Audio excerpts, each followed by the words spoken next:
আপনারা গতকালকে একটি ভিডিও দেখেছেন যে একজন পুলিশের এএসপি কে পিটিএ মারার অভিযোগ। আমি জানি না আপনারা অনেকেই দেখেছেন মনে হয়। তাহলে যদি একজন পুলিশের এরকম ঊর্ধ্বতন কর্মকর্তারে যদি এইভাবে পিটিএ মারার অভিযোগ থাকে, আমি সরকারের কাছে অনুরোধ জানাবো যে এটি সঠিক তদন্ত করে এবং দ্রুত তদন্ত শেষ করে যারা যারা তদন্তের মধ্যে দিয়ে যা বেরোয় আসবে, যদি যারা যারা দোষী সাব্যস্ত হবেন তাদের বিরুদ্ধে যেন ব্যবস্থা গ্রহণ করা হয়।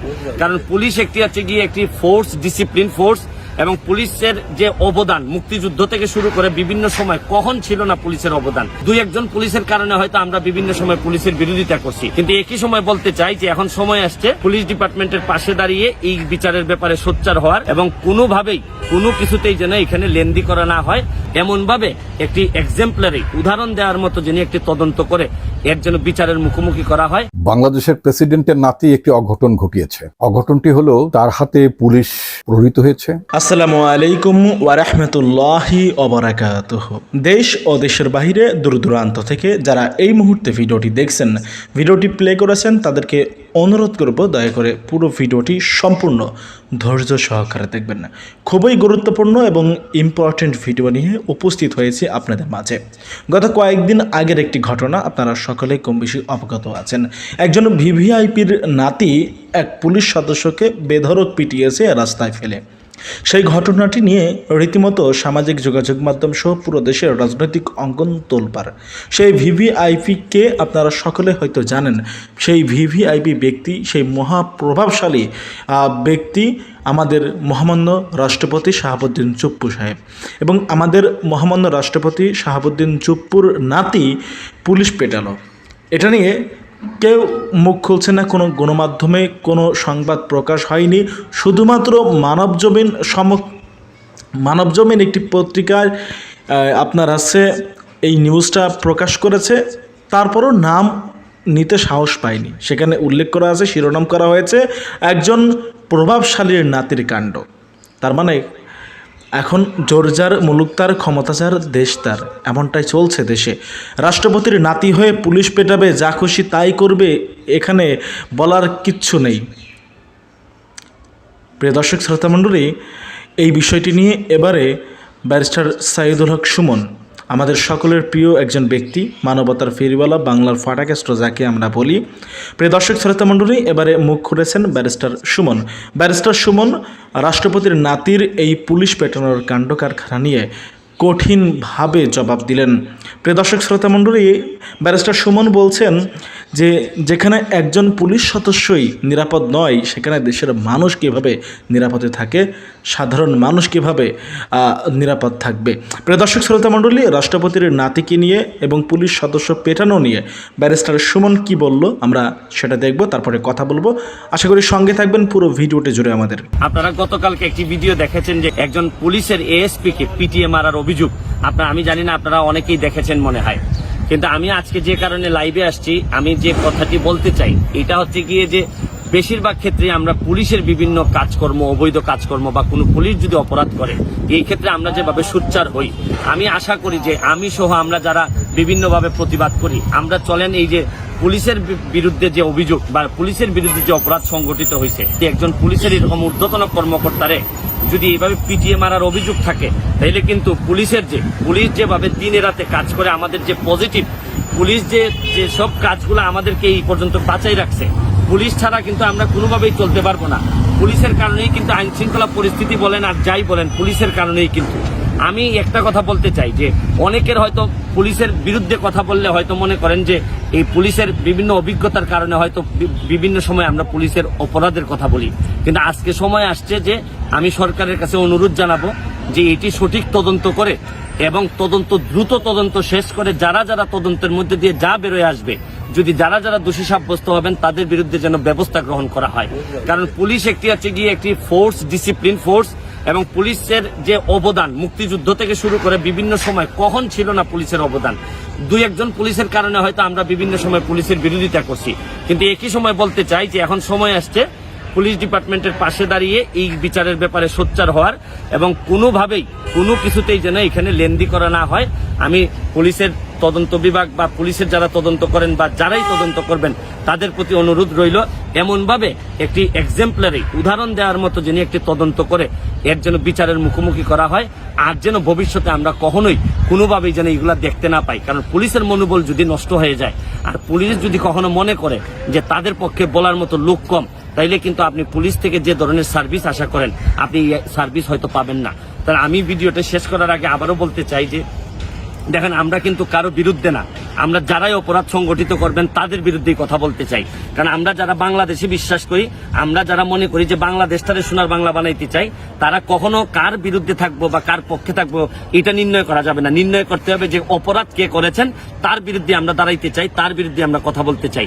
এবং আমি তরুণ সমাজকে বলবো যে কার পক্ষে গেলেন আর কার বিরুদ্ধে গেলেন এটা দেখার বিষয় না। দেখার বিষয় হচ্ছে গিয়ে যেখানেই অপরাধ সংগঠিত হবে এইটাকে অ্যাড্রেস করেন, সোশ্যাল মিডিয়াতে এটা নিয়ে কথা বলেন। দেখবেন আপনার অ্যাড্রেসের কারণে বিভিন্ন যারা সরকার সহ বাধ্য হবেন এই যারা যারা অপরাধ করবেন তাদেরকে বিচারের মুখোমুখি করতে।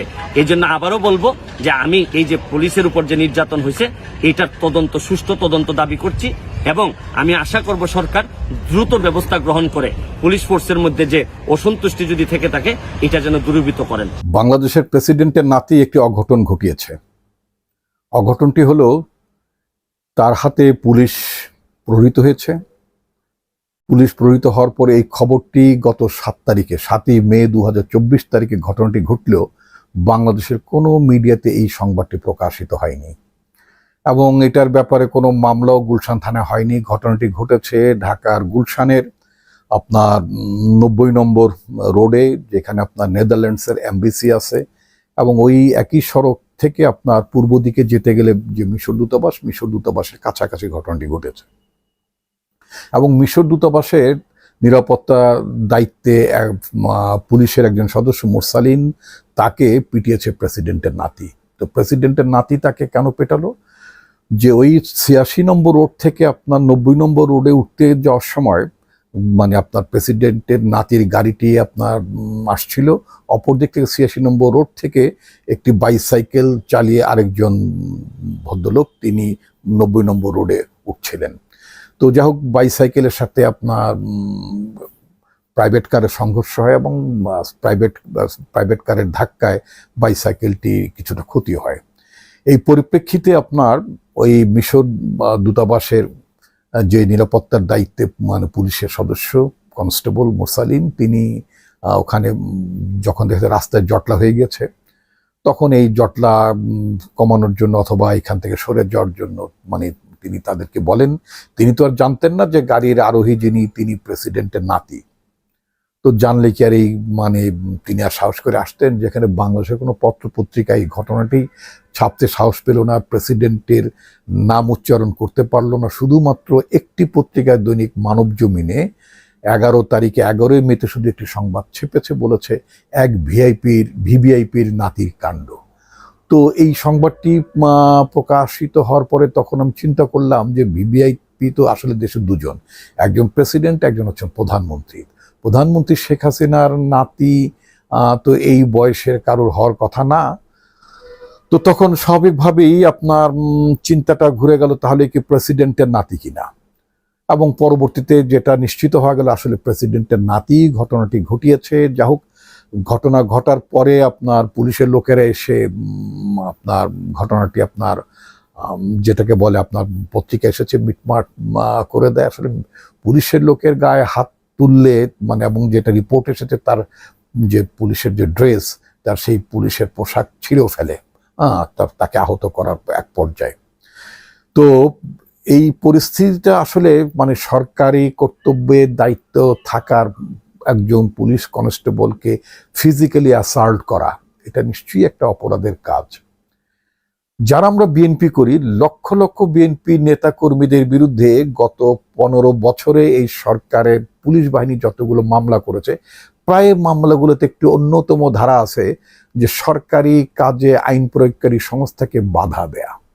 অর্থাৎ পুলিশ মানে তার দায়িত্ব পালন করছিল, বিএনপির অ্যাক্টিভিস্টরা মিটিং মিছিল করার নামে পুলিশের মানে কর্তব্য কাজে বাধা দিয়েছে। এটা একটা মামলার ধারা। এখন এই যে লক্ষ লক্ষ মানে আপনার বিরোধী দলের কর্মী পুলিশের কর্তব্য কাজে বাধা দেওয়ার অভিযোগে আপনার মামলার শিকার হচ্ছেন, এবং অনেকেই ইতিমধ্যে বাংলাদেশ জাতীয়তাবাদী দলের ছাত্র সংগঠনের বেশ কয়েকজন শীর্ষ পর্যায়ের সাবেক নেতা তারা ইতিমধ্যেই কিন্তু আপনার সাজাপ্রাপ্ত হয়েছেন সেই সমস্ত মামলায়, এবং তারা কারারুদ্ধ হয়েছেন। এখন প্রেসিডেন্টের নাতি যখন পুলিশ পেটায় অথবা পুলিশের পোশাক ছিঁড়ে ফেলে, লাথি মারতে মারতে যখন আপনার মানে ধাওয়া করে, তখন সেটা মানে অপরাধের কোন ধারার মধ্যে পড়ে এটা অবশ্য আমার জানা নেই। কিন্তু এই ব্যাপারে গুলশান থানায় কোনো মামলা হয়নি। ঘটনার পরে আপনার অতিরিক্ত দুটো গাড়ি এসেছে, তারা এসে প্রেসিডেন্ট পুত্রকে আপনার মানে নিয়ে চলে যায়, এবং মানে আপনার দরিদ্র কনস্টেবল মোরসালিন তিনিও মানে মারঠার খেয়ে তিনিও পরিচয় যখন জানলেন তিনিও সরে পড়েন। এরপর থেকে নাকি তিনি আর মিশর দূতাবাসে ডিউটি পালন করছেন না, হয়তো আহত হয়েছেন, চিকিৎসা নিচ্ছেন, যাই হোক না কেন। আমার কথা হচ্ছে যে দেশে প্রেসিডেন্টের নাম উচ্চারণ করার আগে মানে অফিসিয়ালি বলা হয় মহামান্য রাষ্ট্রপতি। মহামান্য মানে যিনি সবার কাছে তার পদটা হচ্ছে সবার কাছে মান্যের জায়গা। তো মহামান্যের নাতি যদি এরকম ঘটনা ঘটান এবং সেটা যদি কোনো মানে বিচারের আওতায় না আসে, একটা মামলা না হয়, এবং ওই পুলিশ কনস্টেবল যদি বিচার না পান, অথবা সেই দরিদ্র বাইসাইকেল চালক যার বাইসাইকেলটি আপনার হয়ে গেল মানে ক্ষতিগ্রস্ত হলো, ক্ষতিপূরণ দেওয়াটা তো বড় কথা না। বড় কথা হচ্ছে যে কর্তব্যরত জায়গায় থেকে একজন পুলিশ কনস্টেবল আপনার প্রহারের শিকার হয়েছেন। তিনি তো একটি মানে বিদেশি দূতাবাসের নিরাপত্তার দায়িত্ব। ওই দূতাবাসের সামনে যখন আপনার এই ধরনের মারামারি, জটলা, হইচইয়ের ঘটনা ঘটে, স্বাভাবিকভাবেই তো মানে তিনি তার দায়িত্ব পালন করছিলেন, ওখান থেকে জটলা সরাতে বলেছেন, ইত্যাদি ইত্যাদি হোয়াটএভার। এখন কথা হচ্ছে যে আমরা খুব অবাক হয়ে গেলাম যে এই ঘটনার পরে কোনো মামলা হয়নি, কাউকে আসামি করা হয়নি। প্রেসিডেন্টের নাতি মানে তার বিরুদ্ধে কোনো শাস্তিমূলক ব্যবস্থা অর্থাৎ আপনার মামলা হয়েছে অথবা তাকে আইনের আওতায় নেওয়া হয়েছে, এমন কোনো ঘটনায় আমরা জানি না। পত্রপত্রিকা হলো যে মিটমাট করে, মিটমাটটা কি? মিটমাটটি কি ওই সাইকেল চালক যে আপনার তার যে সাইকেল ক্ষতিগ্রস্ত হয়েছে সেই সাইকেলের ক্ষতিপূরণ দেওয়া, অথবা যে মানে পুলিশের কনস্টেবল আপনার মানে যে যাকে প্রহার করা হলো মানে তার চিকিৎসার জন্য কিছু টাকা পয়সা দেওয়া, অথবা অর্থাৎ মিটমাটের ভিত্তিটা কি? এটা তো স্পষ্ট ভাষায় আপনার মানে আইনের লঙ্ঘন ঘটেছে। তো এটা অত্যন্ত মানে দুঃখজনক, এবং একটি মানে আপনার দুটো দূতাবাস যেই রাস্তায় অবস্থিত, একটি আপনার নেদারল্যান্ডস এম্বাসি একেবারে আপনার 90 নম্বর, এবং ঘটনাটি যেখানে ঘটেছেন নেদারল্যান্ডস এম্বাসির অলমোস্ট কোনায় দ্য অ্যাড্রেস নামে একটি বহুতল বাড়ির সামনে ঘটনাটি ঘটেছে। আপনার ওখানে ইউনাইটেড নেশনসের একটি মানে অফিসও সেখানে আছে, ওদের আপনার বোধহয় ইউএনএসসিআর যেটা অফিস, সেই অফিসটা সেখানে আছে। তো এইরকম মানে একটি আন্তর্জাতিক প্রতিষ্ঠান এবং দুটো বিদেশি দূতাবাস এই ঘটনাস্থল, তিনটি গুরুত্বপূর্ণ স্থাপনার মানে কাছে। এই ঘটনাগুলোতে কি বার্তা দেয় বাংলাদেশ সম্পর্কে? আইনের শাসন আছে, জবাবদিহিতা আছে, সুশাসন আছে, এগুলো কি মানে সেটার শাসন দেয়? এবং সবচেয়ে বড় কথা হচ্ছে যে মানে যেই হোক না কেন, আমরা কথায় কথায় শুনি মানে আপনার পুলিশের লোকেরা প্রায় একটি কথা বলেন, সরকার লোকেরা বলেন, অপরাধী যেই হোক তাকে ছাড় দেওয়া হবে না। তাহলে এখানে ছাড় হলো কেন? আর আমাদের মিডিয়া লোকেরা তো আপনার সংবাদটাই ছাপেনি। সংবাদপত্রের স্বাধীনতা, মিডিয়ার স্বাধীনতা এমন পর্যায়ে গিয়েছে যে ঘটনাটি তারা ছাপতেও তাদের সাহসে কুলোয়নি। কোনো ইলেকট্রনিক মিডিয়াতে সংবাদ আসেনি, কোনো প্রিন্ট মিডিয়াতে, ওই যে বললাম মানব জমিন ছাড়া আর অন্য কোনো প্রিন্ট মিডিয়াতে মানে নিউজটি প্রকাশ করেনি। মানব জমিন যদিও নিউজটি ছেপেছে, সেখানে ভিভিআইপি উল্লেখ করেছে, ভেরি ভেরি ইম্পর্টেন্ট পার্সন, রাষ্ট্রের ভিভিআইপি অর্থাৎ প্রধানমন্ত্রী অথবা প্রেসিডেন্ট। এখনো এক ধরনের আপনার মানে ধোঁয়াশা থেকে গেল। কেউ মনে করতে পারেন তাহলে কি প্রধানমন্ত্রীর নাতি, কেউ মনে করতে পারেন প্রেসিডেন্টের নাতি। তো হোয়াটএভার, প্রধানমন্ত্রীর নাতি যে নন সেই বিষয়টা তো মানে যারা দর্শক তারা আপনারা জানেন যে প্রধানমন্ত্রীর নাতি ঠিক মানে পুলিশকে প্রহার করার মতন জায়গায় ওই বয়সী প্রধানমন্ত্রীর কোনো নাতি নেই। তো যাই হোক, তার একজন নাতনি আছেন আমরা যতদূর জানি। তো এই যে মানে আপনার মহামান্য রাষ্ট্রপতি, তার নাতি যে ঘটনাটি ঘটলো, আমরা আশা করেছিলাম যে বঙ্গভবনের একটি আপনার প্রেস উইং আছে, সেখান থেকে তারা ঘটনাটির জন্য দুঃখ প্রকাশ মানে করতে পারত।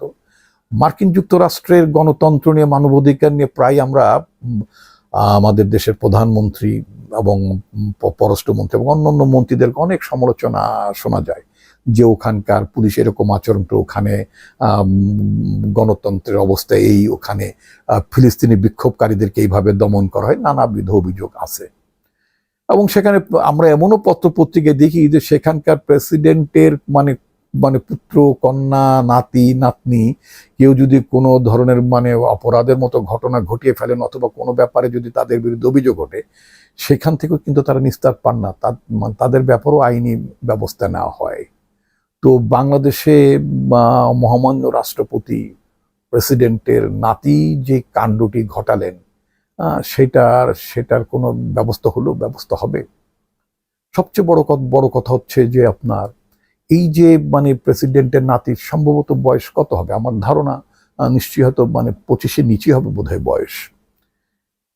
মানে তার মধ্যেই দুরাচারী মনোভাবটা কেন সৃষ্টি হলো যে তিনি মানে ক্ষমতাধরের নাতি, তিনি পুলিশকে পেটাতে পারেন, আইন হাতে তুলে নিতে পারেন? এই মনোভাবটা জাগ্রত হওয়া তো মানে খুব ভালো লক্ষণ নয়। দেশের মানে পুলিশ যদি আপনার ক্ষমতাবানদের হাতে যদি প্রহারের শিকার হন। 1 মাস আগেও মানে গুলশানের জিমে একটি ঘটনা ঘটেছে। তাহমিদ আদনান, উনি হচ্ছে যে প্রেসিডেন্টের শাহাবুদ্দিন চুপ্পুর ছেলের ঘরের নাতি, এবং সেখানে ডিবি পুলিশ তাকে গ্রেফতার করলেও পরে তাকে ছেড়ে দেওয়া হয়। এবং সাথে মে সে ধরনের আরেকটি কাণ্ড আমরা যদি দেখি যে মানে তার সাথে সংশ্লিষ্ট মানে তার সাথে একই রকম ঘটনায় প্রথমে বাইক ধাক্কা দেওয়া, তারপরে পুলিশের জামা ছিঁড়িয়ে ফেলা, পুলিশকে লাথি মারা, আরো অনেক ঘটনা ঘটেছে আমরা পত্রিকায় দেখেছি, কিন্তু পত্রিকায় নামটি প্রকাশ হয়নি, শুধুমাত্র লিখেছে প্রভাবশালীর নাতি। আসলে প্রভাবশালীর নাতি হলে কি বাংলাদেশে সবকিছু আইনের ঊর্ধ্বে উঠে যায় কিনা আপনার থেকে শুনতে চাই। ঊর্ধ্বে উঠে যাওয়া তো উচিত নয়, কারণ এই দেশে সুনির্দিষ্ট আইন আছে। আইনের যত বই আছে, দণ্ডবিধি বলেন আর যত কিছু বলেন, আইনের কোনো বইয়ে কিন্তু প্রভাবশালীর জন্য বিশেষ কোনো ছাড় আছে বলে আমার জানা নাই।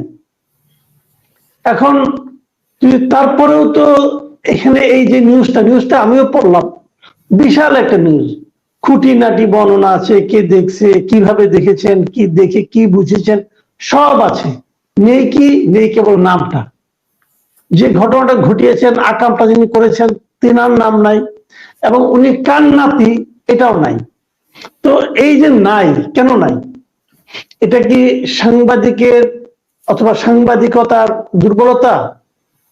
এটা কি প্রভাব প্রতিপত্তির কাছে সাংবাদিকতার পরাজয়? পুলিশ তারাও তোর নাম বলে নাই, তাহলে এটা কি আইন শৃঙ্খলা রক্ষাকারী বাহিনীর পরাজয়? কি জিনিসটা কি? নাকি ঘটনাটা আদৌ ঘটেই নাই? আমি এই সন্দেহ কিন্তু করছি যে যদি ঘটনাটা ঘটেই থাকে, এত লোক কথা বলছে, পুলিশ গিয়েছিল, একজন পুলিশের গায়ে হাত তোলা হয়েছে, সেই পুলিশ এখন উনি একটা দূতাবাসে কর্মরত ছিলেন পুলিশের প্রহরায়, সে পুলিশের অফিসেও আসছে না, তাহলে এখন জিনিসটা কি হবে? দেখেন, এগুলোর অনেকগুলো কিন্তু মানে আপনার দিক আছে। যেমন ধরেন, উনি দূতাবাসের সামনে মানে আপনার ওনার দায়িত্বে নিয়োজিত ছিলেন, এই সময় ঘটনাটা ঘটেছে। এখন এই ঘটনার যদি এই প্রতিক্রিয়া হয়, এরপরে তো পুলিশ যদি দেখে তার সামনে কোনো অঘটন ঘটছে, কারণ যে নাতি ঘটনাটা ঘটিয়েছে তার গায়ে তো লেখা নাই যে আমি অমুকের নাতি। লেখা ছিল কি? লেখা ছিল না। ওনাকে সাধারণ নিউজে দেখেছেন লেখা ছিল না দেখেই পুলিশ তাকে ওনাকে ধমক দিয়েছে, তারপরে গাড়ি সরাতে বলেছে, তারপরে তো গায়ে হাত তোলার বিষয়টি এসেছে।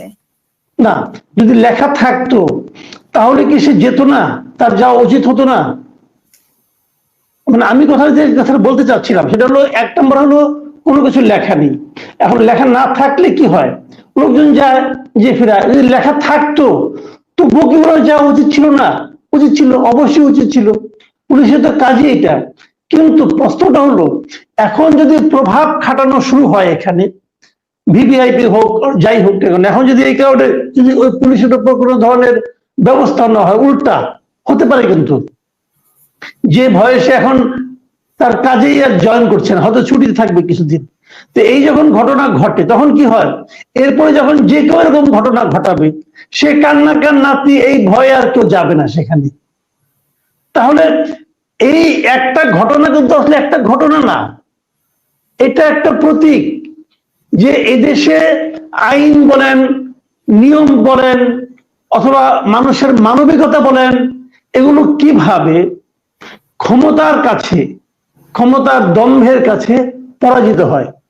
অথবা যদি আমি উল্টো করে বলি যে হয়তো যে ক্ষমতাবান ব্যক্তি উনি হয়তো বলেনই নাই, উনি হয়তো এখানে কোনো ভূমিকাই রাখেন নাই, এমনও হতে পারে, কিন্তু হয়তো উনি কোনো ভূমিকা রাখেন নাই, কিন্তু যেহেতু উনি ক্ষমতাবান, অতএব পুলিশ তার পূর্ব অভিজ্ঞতার কারণে, যে আগে তারা দেখেছে এই ধরনের ক্ষমতাবান ব্যক্তিদের কিছু বলতে গেলে আরো সমস্যায় পড়তে হয়, বদলি হতে হয়, এই সমস্ত ভয়ের কারণে তারা ওই কাজগুলো আর করতেও যায় না। তাহলে এক্ষেত্রে করণীয়টা কি? করণীয় হলো ওই যে ক্ষমতাবান তার বলা, তার তো ডেকে পুলিশকে বলা উচিত আমার নাতি কাম করে তার ধরে নিয়ে যাও। তাহলে তো তার একটা চরিত্র, তার একটা পোর্ট্রেট মানুষের সামনে উঠে আসে যে না, উনি আইনের চোখে সবাইকে সমান দেখেন এবং উনি নিজে যেহেতু ক্ষমতাবান, অতএব উনি আইনটাকে তুলে ধরছেন শক্তভাবে। এটা ওনার করা উচিত, কিন্তু সেটা আমাদের দেশে কখনো হয় না। এবার হবে না আমি তাও বলছি না, হতেও পারে, বলা যায় না কিছু। যদি উনি করে বসেন তাও তো আমাদের আনন্দের আর শেষ থাকবে না, কিন্তু আমাদের এখানে হয় না, এবং হয় না বলে এই ঘটনাগুলো চলতে থাকে। এখন যদি কেউ এসে বলে আমি অমুকের নাতি, আমি একটা আগামীকাল ধরা খেলাম, বললাম আমি অমুকের নাতি, এখন পুলিশের পক্ষে যেটা প্রমাণ করাও তো একটু সময় লাগবে। যতক্ষণ সময় লাগবে ততক্ষণের মধ্যে আমি ওখান থেকে একটা ভাব নিয়ে চলে আসবো। এই যে বিষয়গুলো পুলিশ কবে বলতে শিখবে যে আপনি যারই নাতি হন না কেন রে ভাই, আপনি এই কামটা করছেন, অতএব আপনাকে আমরা ধরে রাখবো, আপনার কার নাতিটা আমার দেখার বিষয় না। পুলিশ এই কথাটা বলতে কবে শিখবে? যতদিন এটা পুলিশ না শিখবে ততদিন পর্যন্ত আমাদেরকে এই ঝামেলা কিন্তু পোহাতে হবে। আমরা আগেও অনেক দেখেছি, অনেক এই যে গাড়ি থামাইছে, এখনো দেখি বহুত অমুকের বউ সে, তমুকের বউ অমুক, মানে অনেক কিছু, পরিচয়ের কোনো শেষ নাই। ভাই দেশটা হলো ছোট, আপনি খুঁজে বলেন না যে অমুক লোকটা, দেখবেন যে সেও আমার আত্মীয় হয়ে যায়, খুঁজাখুঁজি করলে বেরিয়ে যাবো আত্মীয়।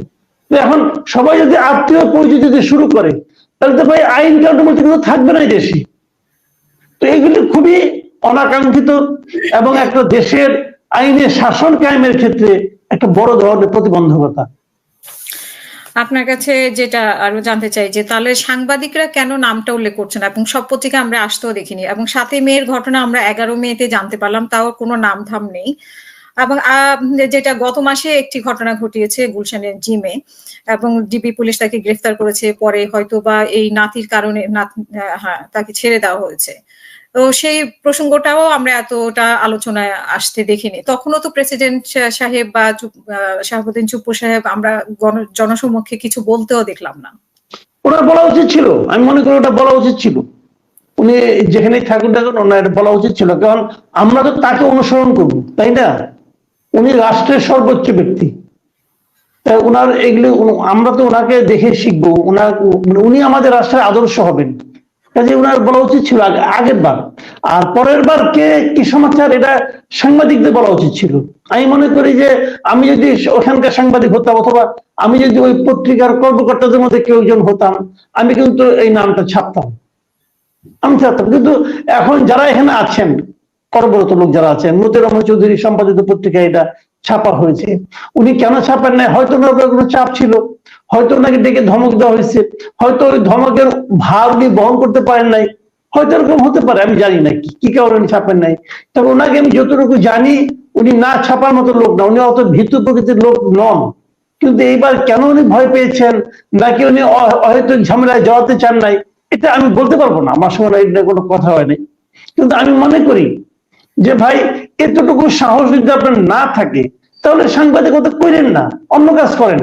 পৃথিবীতে অনেক কাজ আছে, সবাইকে সাংবাদিক হওয়ার দরকার নাই, সম্পাদক হওয়ার দরকার, অনেক কাজ ওগুলি করেন। কিন্তু এতটা কেউ নাম বলতে পারবেন না কেন? আপনি কে করেছে নামটা আপনি জানেন তো, তাই বলতে পারবেন না কেন? আর যদি না জানেন তাহলে আপনি কিসের উপর ভিত্তি করে বললেন উনি ভিভিআইপি নাতি কেন বললেন? যখন তাহলে কি আপনি যদি নাম না বলেন, তাহলে আমাদের মতো সাধারণ মানুষ যারা আমরা কি করব, তাবৎ ভিভিআইপি দের দিকে আমরা কিন্তু সন্দেহের চোখে তাকাবো। এটা তো আবার ঠিক হলো না। কাজে আমি মনে করি নামটা প্রত্যেকে লেখা উচিত ছিল, বাট উনি কেন লেখেন নাই আমি বলতে পারবো না। সম্মানিত বন্ধুগণ, দর্শক শ্রোতা মণ্ডলী, আপনারা দেখতে পারলেন এই ভিভিআইপি মহাপ্রভাবশালীর নাতি অর্থাৎ রাষ্ট্রপতির নাতি যে পুলিশ পেটালো, পুলিশ সদস্যকে পেটানোর ঘটনায় খুবই মর্মাহত ব্যারিস্টার সুমন। কারণ এটাই যদি চলতে থাকে বাংলাদেশে তাহলে কি হবে বলেন। প্রিয় দর্শক শ্রোতা মণ্ডলী, আজকে ভিআইপির নাতি বলে যা ইচ্ছা তাই করবে, যা খুশি তাই করবে, এর কোনো বিচার হবে না। আজকে এই জায়গায় যদি কোনো সাধারণ ঘরের কোনো সন্তান থাকতো, তার সঙ্গে উল্টোটা যদি হতো, পুলিশ যদি তাকে বেধড়ক পিটাতো কিংবা সে যদি কোনো প্রতিবাদ করতো, তাহলে ভাই তার তো রেহাই ছিল না, তার বাঁচা মুশকিল হয়ে যেত। কিন্তু আজকে রাষ্ট্রপতির নাতি, সে পুলিশ পেটাবে, পুলিশ পিটিয়েছে, রাস্তায় ফেলে পিটিয়েছে। এটা ভাগ্য ভালো যে তাকে বাসায় নিয়ে বেঁধে ঘরবন্দি করে মারে নাই। যাই হোক, আপনারা আপনাদের মতামত জানাবেন এবং ব্যারিস্টার সুমনের বক্তব্যটা আপনাদের কাছে কেমন লাগলো সেটা অবশ্যই জানাবেন। প্রিয় বন্ধুগণ, দর্শক শ্রোতা মণ্ডলী, আপনারা আপনাদের মূল্যবান মতামত, অপিনিয়ন কমেন্টে জানিয়ে যাবেন। দেখা হচ্ছে আরও অন্য কোনো একটা ভিডিওতে। আপনাদের কাছ থেকে বিদায় নিতে হবে। ব্যারিস্টার সুমনের কথাগুলো ভালো লাগলে অবশ্যই আমাদের চ্যানেলটি সাবস্ক্রাইব করে রাখবেন, যাতে পরবর্তী সমস্ত আপডেট সকলের আগে পৌঁছায় আপনাদের কাছে। আল্লাহ হাফেজ।